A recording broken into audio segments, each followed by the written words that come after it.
రోజంతా అలసిపోయారా? ఈ రాత్రి దేవుని సన్నిధిలో కొద్దిసేపు విశ్రాంతి తీసుకుందాం.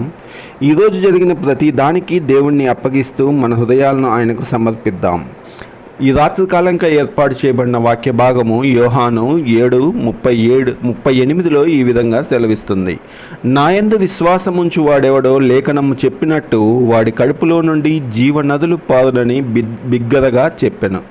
మన ప్రభు అయిన యేసుక్రీస్తు చెప్తున్నాడు, ఆయన విశ్వసించే వారి హృదయంలో నుండి జీవనదులు ప్రవహిస్తాయని.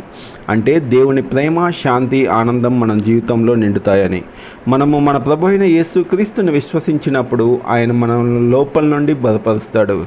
కాబట్టి ఈ రాత్రికాల సమయంలో ప్రియమైన దేవుని బిడ్డ, నీ సమస్య ఏదైనాను సరే, మరి నీవు ప్రార్థించుకొని ఆయన సన్నిధానంలో కొద్ది క్షణాలు నీ అవసరతలు ఏమిటో ఆయనకు మోకరిల్లి ప్రార్థించమని దేవుని నామంలో మిమ్మల్ని అడుగుచున్నాను. ఈ వాక్యము దీవించలాగా ప్రార్థించుకుందాం.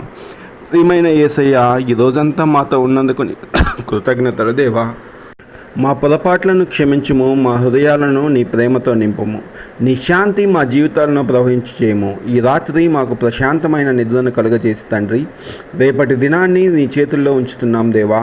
ప్రభువా, ఈ రాత్రికాల సమయంలో మేము నిద్రిస్తుండగా తండ్రి, మా కుటుంబాలను నీ రక్షణతో కాచి కాపాడమని వేడుకొంచున్నాం. మాకు ఉన్న అవసరతలు ఏమిటో మీకు బహాటంగా తెలుసున్నాయన.